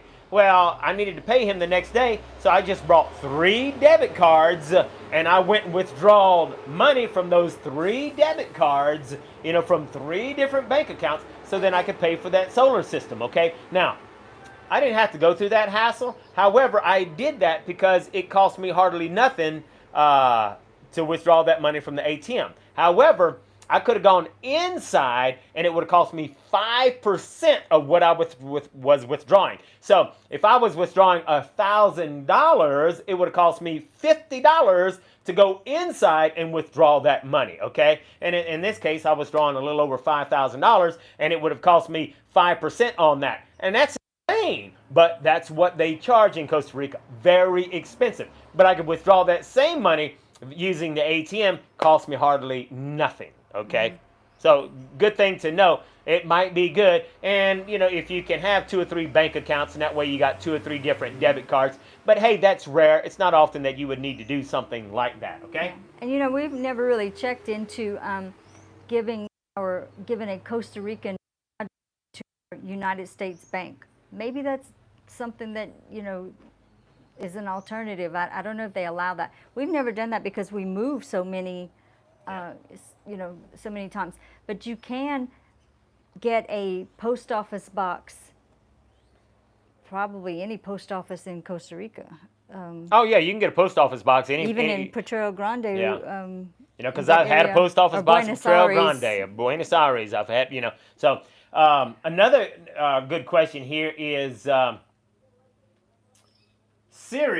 Sirius Starlight says, hey, what is the price of a quad, and are they legal to drive on the highway? And yes, look, these quads, you can drive on the highway. Of course, you do have to have a license plate, but yes, you can register them, get insurance, all of that, and drive those on the highway. Now, the prices, I really don't know. I haven't checked. You can buy the Chinese knockoffs, I think, that are like $3,000 or $4,000, okay? However, we bought a motorcycle. We bought a motorcycle like the 2nd or 3rd day that we were here. Bought a great Yamaha. Man, that baby, the one that you see us ride. Well, I don't know if you ever, well, yeah, you've seen me ride it in some of the videos. That baby was only like about $3,000 Now it's a small one, 125, but we have gotten way more than our money's worth on that motorcycle. Okay, and so and of course you need to be skilled riding a motorcycle in Costa Rica, and it is a bit dangerous. The driving is crazy in Costa Rica, and some of these dirt roads are rough. And Rebecca and I have been on there and have fallen more than once on our motorbike, so you got to be very careful. So a quad would be perfect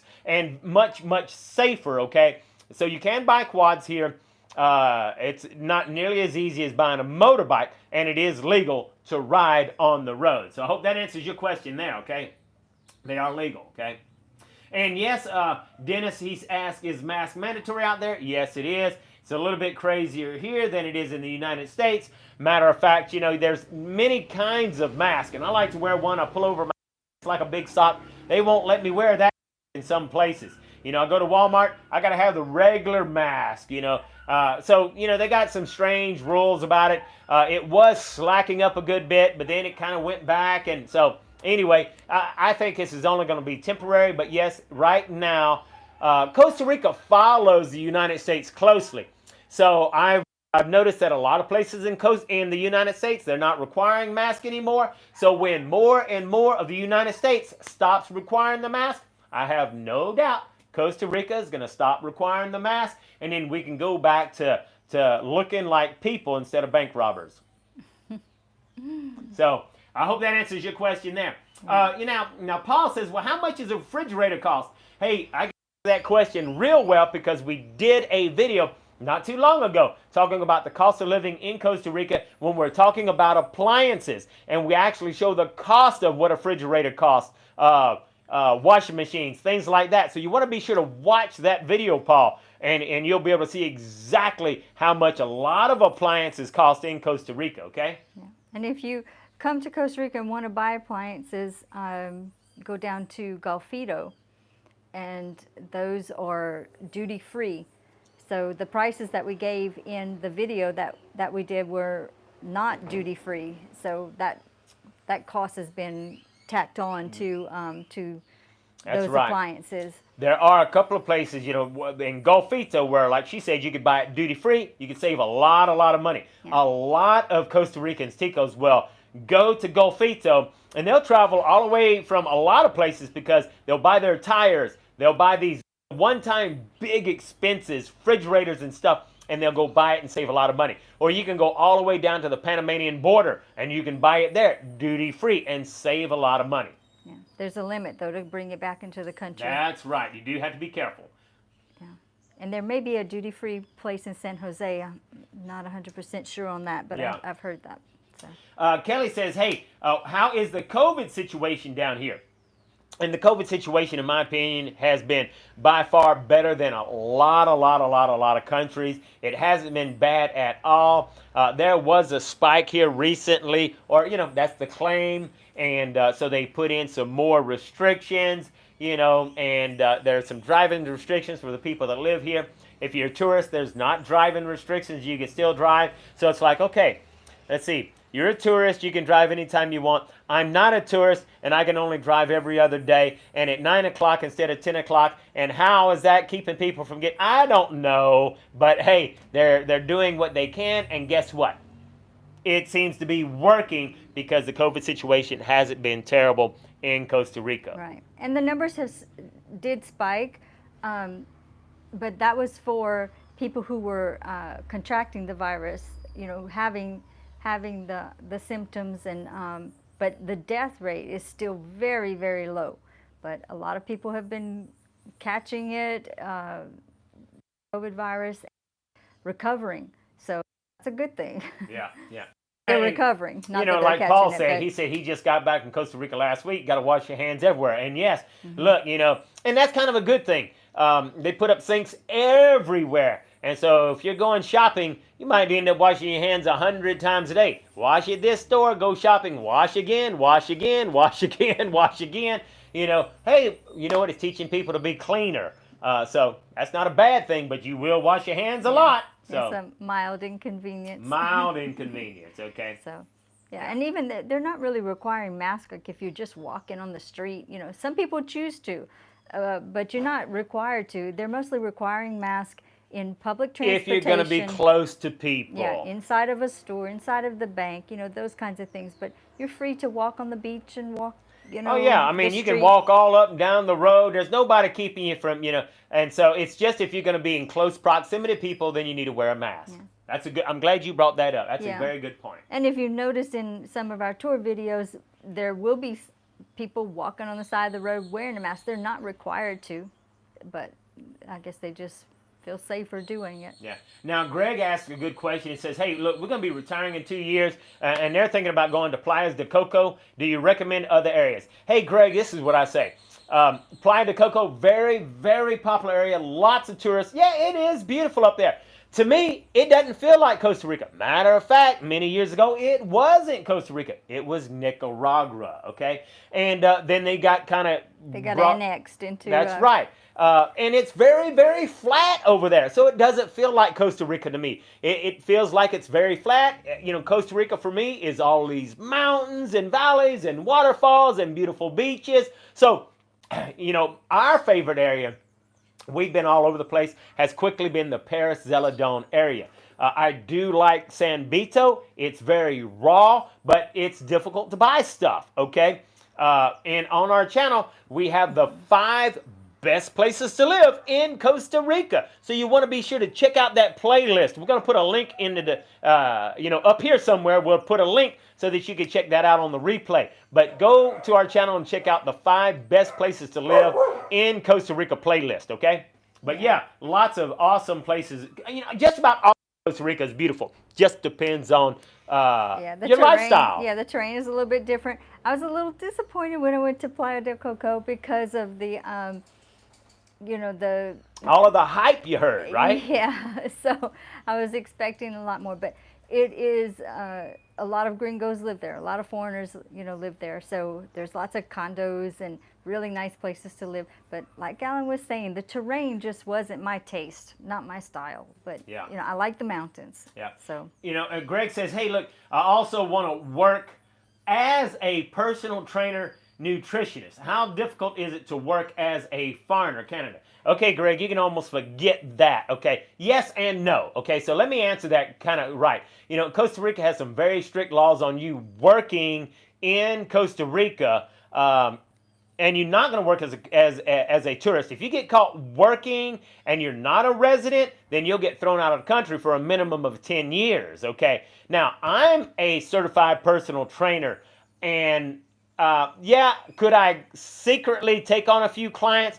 Yes, I could. I don't think they could afford me because you can go to the gym and they have staff that, you can pay and it's very, very cheap. I made really good money as a personal trainer in the United States. But here, they are very protective of their locals and they don't want you taking anybody's job. And so I only know of one person personally who was able to get permission to work here, and that's because he's a chiropractor and there was no chiropractors in this area, okay? So it's very, very difficult for you to actually work in Costa Rica. Very easy if you're working online, and there's lots of things you can do. I don't see any reason why you couldn't be an Uber driver or why you couldn't deliver stuff. And you're not making big bucks there, but there's a lot of things you can do as far as working online, working for Amazon, all kinds of things. But as far as having a physical job where you're one-on-one as a personal trainer, working in a store, stocking groceries, stuff, that ain't gonna happen, okay? You'll get thrown out the country fast, okay? But if it's something that they don't have, you can apply. It's just very, very difficult. That's what I'm saying. Okay, Greg? I hope that it helps you out. Now, you are allowed to start your own business. Yeah. You're just not allowed to work as an employee of the business. There's several different categories in the residency program. One category, as an investor, you can start your own business, but you can't work in your own business, okay? There's another category where you can start a business and you can work in it, okay? But, all the employees you hire have to be Ticos, okay? And that way you're kind of helping out the Ticos.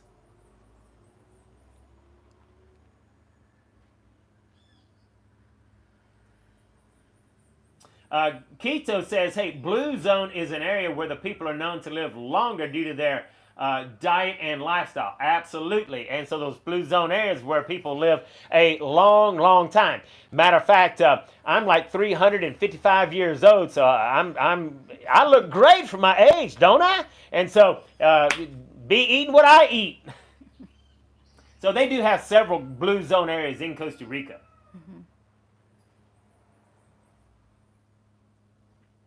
In fact, one is on the Nicoya Peninsula, where we lived for a while. So.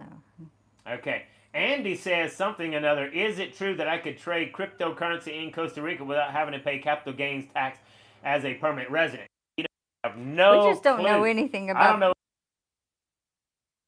Gladly give you my bank account so that you can give me some, and I'll go find out. Wish we did know about it. Okay. So don't know anything about that. Okay. Oh, wow. Okay, so Greg says, hey, look, my wife and I are vegan. And how easy is it to find foods there besides rice and beans? And, hey, if you're up in the San Jose area, you can find lots of different foods and stuff like that. And it's a lot easier to enjoy the vegan lifestyle inside restaurants. When you get away from there, it is very difficult. You know, my wife and I, we're not vegan, but we are plant-based diets. We enjoy eating very, very healthy. We are on almost a 99 to 100% plant-based diet. I love eating very healthy. That's why I look so good at 355, because I'm a plant-based diet guy, you know. I exercise, I eat healthy. But it is a challenge here, isn't it? In the restaurants, yeah. But Yeah. In the it's restaurants. very easy. I mean, there's fresh fruits and vegetables everywhere. You know, in the country. Yeah, So- you know, to live as a vegan or to enjoy a plant-based diet, man, to do that as a lifestyle in Costa Rica, very, very, very easy. However, when you're going to a restaurant, it is a bit of a challenge. Now, hey, look, we have several places where I can get a vegan burger, not nearly as good as the one that I make, but you can buy a vegan burger. It's a veggie burger. We like It's a to call veggie it. burger, not a vegan burger. I guess the proper way to be saying it's a veggie burger. And so, you know, but here's what you have to do. Even if you don't see it on the menu, you have to ask, do you have any vegan-friendly meals? And so they will go out of their way and make some in some places. So you can't be scared to ask. Matter of fact, we went to go eat at one place last night.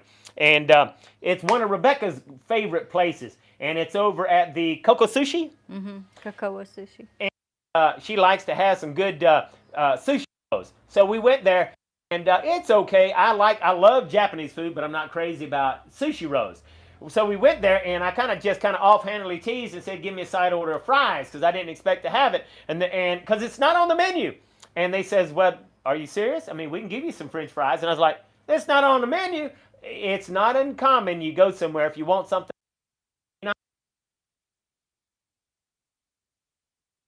French fries to go with my 2 sushi rolls. So, just gotta ask. Okay. Oh, Kelly asked a good question. How about liquor prices for those of us that aren't so healthy? Okay, hey, you can buy liquor here, but in Costa Rica, liquor is expensive. And here's what most people do.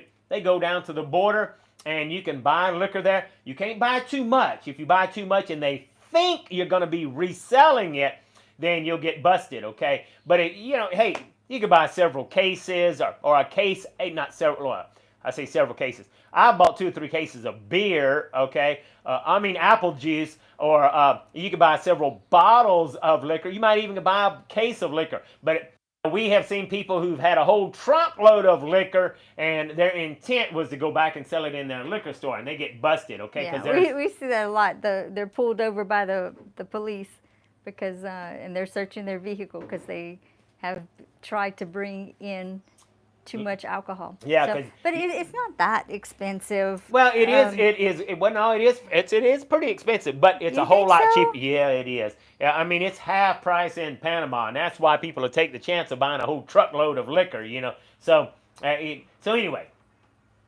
you can buy liquor. It is expensive, but you can go to Panama and you can make a trip every 3 months and you can buy enough liquor, I think, unless you just really like liquor. But it's available. If she's Yeah. wondering if it's available for sale, yes, it's available. Yeah, for it's sale available all for over. sale. You can go to Panamanian the Nicaraguan border, and you can buy, you Yeah. know, all the liquor that you want. Okay? And you'll see brands that you're used to if you're from the United States, brands that you recognize. Yeah. I see a lot of different wines, though, wines that I've not ever heard of in the United States. So a lot from Chile, some from Panama. So Melissa asked a good question. Says that she would like to ship her golf cart to Costa Rica, and do a lot of people use golf carts? Is it worth shipping? I'm going to say no. While maybe in San Jose you might find a golf course or two, maybe. It's just not popular. Golf is an expensive sport, and that just doesn't happen in Costa Rica, okay? Well, they But have a few. They do. They do have some places where in there's the ritzy places where people do have golf carts. So Los it just all depends on Sueños. where you're going to be at, you know. If you're going to live down in San Vito, I wouldn't bring my golf cart because unless it's four-wheel drive. I mean, In San Vito and Sabalito area, I don't know how somebody in a wheelchair would even get around because the sidewalks are all That's unleveled. right. Got to be careful on the roads. But in the touristy areas over by the beach where a lot of the expats are concentrated, there are some golf courses, and That's right. there are some gated communities on the golf course, and they have Yeah. but that's just a few places in all of Costa Rica. Yeah. So Now, Andy asked a loaded question. It says, are there affordable properties right on the beach in Estorils? What are the price ranges in USD for houses, 2-bedroom, 2-bath condos, stuff like that? And, the prices do vary, but it's not nearly as much. The last time I checked, you could buy I want to say it was like a quarter-acre spot on the beach in Estorils, and it was like around $250,000, okay? Matter of fact, one place, it was even a little house around $300,000, okay? So you're not going to pay millions of dollars like it is in the United States. You can still find beachfront properties that's relatively cheap, at $200,000, $400,000, $500,000, okay? yeah. So you can buy some. But anyway, I don't have any recent figures on that. Not sure of that, but there are three sections of Estorils: Oeste, Este, and Centro. And the one that is furthest, that would be Oeste. That's my favorite. I feel like that's just a hidden gem. It's not really popular, and I think that's why the prices are lower than maybe some place like Jaco that's really popular. Yeah. So. Yeah. So there's a lot of places, and that's one of the reasons that we have the forum. Inside the forum, there's places inside the forum that you can list your property for sale. Inside the forum, if you're looking for a place, then inside the forum you can find properties for sale. It's only $10 a month for that service, but hey, you have access to those people that are looking for places for sale. And if you want to promote your business, or you want to, that's where to do that inside the forum. We do have a Facebook group. That's not allowed on the Facebook group. It's not allowed anywhere on our YouTube channel. But if you want to promote your stuff for sale, you can do that inside the forum, okay? Yeah. And you can find some pretty decent deals there. And I would say that if you're seriously considering buying a property, like let's say in Estorils, contact a local, contact a realtor from that area. There's also like a Coldwell Banker website that you can search by area just to find out, what properties are going for, just to give you an idea. Like you were saying, can I even afford, in my budget? It'll at least give you a price range. But I would say also keep in mind that whatever they're asking, I feel like they will take a lot less. Yeah. So, I mean, Yeah. unless it's a fire sale or, or something like that. But I just feel like it's the culture. They just ask a lot more. We're not used to that. In the U.S., people ask pretty much a little bit more than what they will actually accept in order to sell their property. That's like common sense. But it's a little bit different here. Yeah, it is different completely here. Now, Greg asked a good question. It says, hey, do you provide services to help people locate to Costa Rica? and how can we start the process? And yes and no, Greg. We do that. We do help out a few people, and all you have to do is join our forum, and you can reach out to us, or you can join our mailing list so that you can email us personally, and that way we can have a phone call with you. We can find out, hey, what is it you're looking for, and then we can find out exactly what you want. Then we can quote you a price, and then you can make a decision whether you want to be able to work with us and allow us to be able to help you to do that. Okay, so yeah, we do that. It's not something that we focus on. We don't promote ourselves doing that, but we do help people from time to time that are looking for that service. Okay.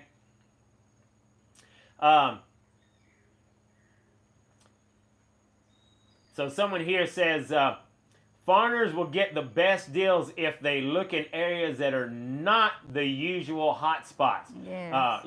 Whether at the beach or inland, Paris de la Dawn, Periscal, Garcia, those are some of the areas. So anyway, this person is right. You need to stay away from the hot spots. You go to the hot spots, you're going to spend more money. That's just common knowledge. There's a lot of tourists, a lot of gringos. That drives the prices up. Tinamaste, beautiful area. The prices are driven up because it's a hot spot. Okay? Yeah, but you can go 20 minutes one way or the other and pay a lot less. That's right. So. Now, also, beachfront property, it's important that you know that beachfront property, you don't normally, in some rare cases you do, but you don't normally have a title for it. It's called a concession. And so you have a concession. The country could take it at any point in time, but that's just important for you to know. So, I'm glad that this person brought that out. Okay, yeah, definitely something to check with the lawyer about. That's see right. if it's got concession and yeah, how easy it can be renewed from year to year without problems. Yeah, and right now it's like 2:32 over here. Right on time. Right on time. It's beginning to kind of verifies or confirms what I told you earlier. Rainy season, about 2 o'clock, it's going to start raining. Hey, the sun is shining and it's about to start raining right now. So just wanted to throw that out there for you. Also, now Kelly says, hey, what is the square footage building cost? Hey, look, there is no set square footage building cost. It depends on the... Man, it's so many everywhere. factors. Depends on who's going to build it, whether this guy even knows anything about construction or anything about code, So the material that you're going to use. Yeah, that is all over the map. If you're going to build a prefab concrete house, man, you can build a prefab concrete house really cheap, okay? But if you're going to build something out of wood, it's going to be crazy high. And from what I hear, wood prices are skyrocketing like crazy now. So, just something for you to know. Sorry, we can't give more facts like that, but it varies so much. The prices of property, the prices of materials, contractors. Now, Keto says, hey, make sure you get a lawyer whenever you're buying property, and don't buy a house or a car or land until you lived in Costa Rica for at least 3 years. That's good advice. I mean, it's good advice. I don't quite agree with it because, hey, I'm not going to rent a car, 3 years later. Buy a car as soon as you get here, okay? That's true. Well, I would say buy a used vehicle. Don't spend a ton of money because it's difficult to resell, to sell your vehicle. If you decide you want to go home, of course you could sell it to a used car dealership. Yeah, so, I think what Keto is saying, it's very wise to rent here at least a year before you really decide to invest a lot of money on property in Costa Rica. Because way too many people have come here, bought a piece of property, and guess what? They are stuck with that property because once you buy a piece of property, look, it's a buyer's market. It's very difficult. And to sell your property, you're probably going to lose money because, hey, everything's for sale in Costa Rica. If you look at some of the websites that we mentioned in the forum, the real estate websites, some of them, I don't know, it's not every website. I can't think of the one that shows that, where they show the beginning asking price, and then when they've reduced. Yeah. Like some properties started out at $750,000. The next year they reduced the price to maybe $700,000. Well, some of these properties started out at $1 million and now selling for $250,000. Right, but you can see how many years they've been trying to sell their property. And even when they reduce it to like $250,000 when they thought their property was worth $1 million, it still doesn't sell. Yeah. You know. I mean, there's just everything is for sale, and we have seen some phenomenal deals. Man, I saw one house. That one house we was watching, beautiful 2-story house, and I think it was like $200,000. I think it finally got down to $175,000 and sold. But man, I think they wanted $500,000 at first. Yeah, it finally reached the sweet spot. That's right, and then it finally sold. But you could not have built that house or bought the property for that kind of money. Yeah, that's true. You know, we say that the asking prices are overvalued or expensive. With the houses, though, what we have found is we're saying that because you can find a comparable house for a lot cheaper in cases. But I have to say that almost all the houses that the selling price, like Alan was saying, you couldn't build that house nowadays for what they end up accepting, you know, as the price. I hope I explained that well enough. Let's say a house is going for $500,000, 2-bed, 2-bath, or let's say 3-bed, 2-bath. Well, if you look around, you can find other comparable houses for like half the price, $250,000. So why would you pay $500,000 with all things being very similar for a house when you could find another one for $250,000? However, well, we might say the $500,000 house is overpriced. Well, if it does eventually sell at $250,000, they're really getting a lot less than what the property is probably really worth if it had to be built. That makes sense. Now, and I just want to say, you know, we're talking about properties and stuff, and look, I realize there's a lot of people that have property for sale, and there's been a few people that's trying to list their properties for sale in the chat box, and I go in there and I just delete. I'm sorry, but you know, our YouTube channel is not for selling properties. We'll recommend some things. If you do want to sell a property, hey, go to our forum. That is the place where you can sell your property, and you know, we'll gladly let you list it inside the premium area of our forum, and then there's hundreds of people that can see your property. So if you want to sell your property and you want to target people that are coming to Costa Rica, hey, join our forum. Hey, it's 33 cents a day, and you can post your property in that area in the classified sections of our forum, okay?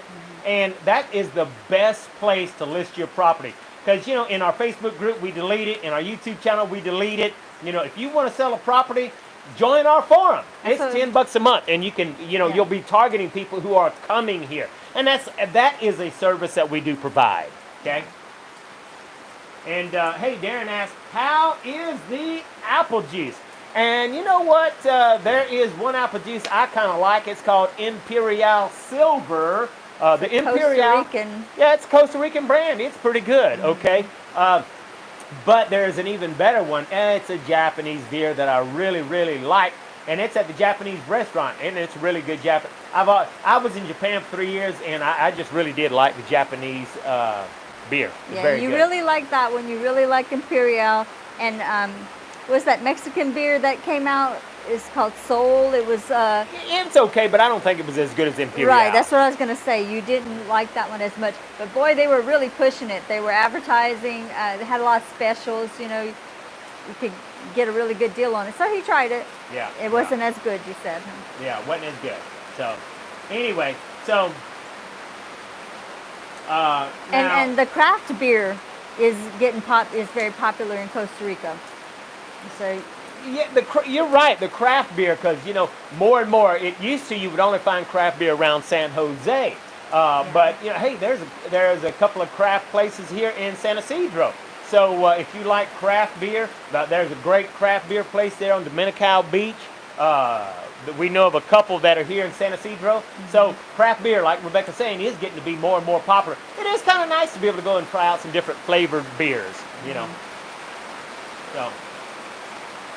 So, hey, I hope I have been able to answer all of your questions. And yes, someone said Sapporo beer is an awesome beer. That is a Japanese beer. Very, very good beer. Okay, and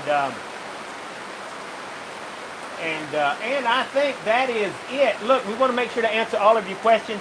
We have been going on for 114 minutes according to YouTube. And of course, we did have that big break there where the internet gave us a problem. We apologize. But that's life in Costa Rica. So, and yeah, Kelly asked a good question. Could you start up a brewery or distillery there? And yeah, you can. Obviously, you can because there's several places that have. I don't know what the red tape is to do that, you know. But what I have learned recently is that, you know, if you make your own wine, you better be careful. You know, you can make your wine, but you can't sell your own wine. That could be a huge penalty for that. That's kind of like marijuana use. You can grow your own, but you can't sell your own, okay? So, you know, you have to understand the rules and the regulations. You do have to be very careful about some of those type of things. Okay. Hey, Andy asked a good question. Do they have bowling alleys in Costa Rica? Not that I know of. I haven't seen any bowling alleys. And, you know, it's kind of funny. You know, we were saying that just the other night. Yesterday, we went to go eat a bite to eat at the Japanese restaurant. And, you know, that's important for you to know. In the United States, we'd go get us a bite to eat, and after we got done getting us a bite to eat, we'd go to a coffee shop, we'd go to the bookstore, we'd look at stuff. There was always something to do. In Costa Rica, there's just not a lot of stuff to do. Now there is in San Jose, in the metropolitan area that surrounds it, but there's not that much to do here. That's right. There's not a lot to do. In the line of those kinds of things, like skating rinks, bowling alleys, movie theaters. You know, there's a movie theater here that actually shows English-speaking movies once a week, and of course, it's been closed with the pandemic. Yeah, but well, it just opened up recently. It did open up, and so, but you know, they this is in this area. There's only one movie theater. That's right. Right? One theater. South of here, there's nothing. There are no movie theaters. That's right. In all of South Costa Rica, around the San Vito area, I only saw one skating rink and no bowling alleys. But San Jose probably has all of that stuff. So. And you know, I mean, it's amazing because gringos will come down here and say, "I'm going to put in a putt-putt golf course and I'm going to be rich." Well, someone put in a putt-putt golf course, and I think it was on the Limon side, and I was like, what were they thinking? Location. But, you know, a lot of the activities here have to do with nature and outdoors. You know, there's a lot of rafting and biking and horseback riding and zip lining. It's all those kinds of things that they're catering to tourists that are coming. There's a lot of outdoor things to go and do. But if you're going to go eat, you know, supper, and you're like, hey, let's go to a coffee shop, let's go to an internet cafe, ain't happening. Like Rebecca said, maybe in the San Jose metropolitan area. But there's just not a lot of stuff to do. Now, if you're an entrepreneur, I think you can make a fortune creating stuff like that. You can create a coffee house that's late at night and it has internet, and you can create, you know, a skate park for the teens. There's all kind of things that, in my personal opinion, Costa Rica is an entrepreneur's dream come true. But most people coming to Costa Rica, they don't want to be an entrepreneur. They just simply want to retire on the money they already have. Okay, so hey, it's just what you enjoy doing in Costa Rica. And I just got a warning, says that my phone says low power mode on my phone. So anyway, we've been going almost 2 hours now, and you know what? We should probably close it for now. I want to say thank you for everybody who has taken a moment to hit that $sign and give to us. We greatly appreciate you. Hey, join our forum, become a premium member. That is an awesome way to appreciate us, to say that you value the information we give you. Of course, there is never a requirement. You can always cancel at any time. And we just really appreciate, we love what we do. We are always here to try to help you as much as we can. And hey, we try to answer your questions and help you. We're going to see you next week. We hope you've had a great time. If you've got a pressing question that we haven't answered, now is the moment to hit that like button, because I only see there's 36 right now and like over 60 people here. Hit that like button, put your questions in there, because this is your chance for us to ask your question or answer your question before we call it a day, okay?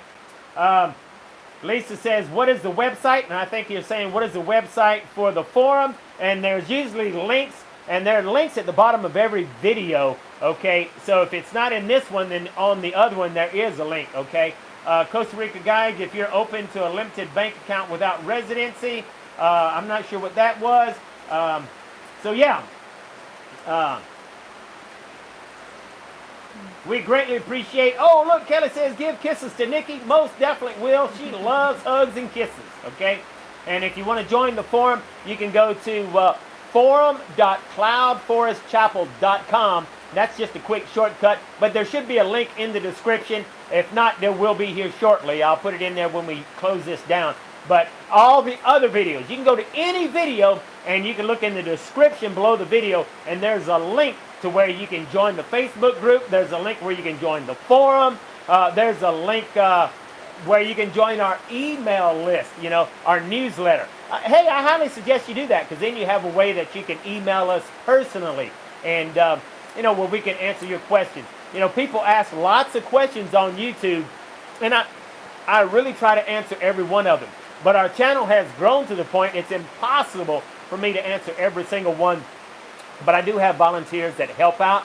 But if you want me or Rebecca to answer your question personally, the forum is the place to do it. That's what I was about to say. That's why we created the forum, because we were having to answer the same type of question over and over again. So we were like, why don't we create a forum where the questions won't disappear? They'll stay there, and other people can benefit from the answers. Can comment, you know, elaborate on the answers and share their own experiences in addition to what.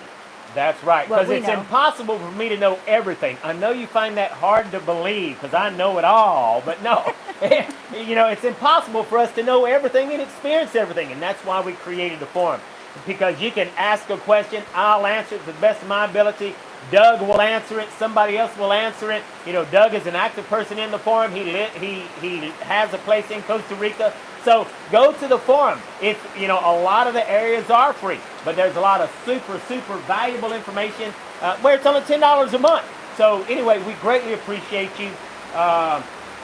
You can join the forum simply by just going to forum.cloudforestchapel.com or click the link in the description below. Okay? So hey, we greatly appreciate you.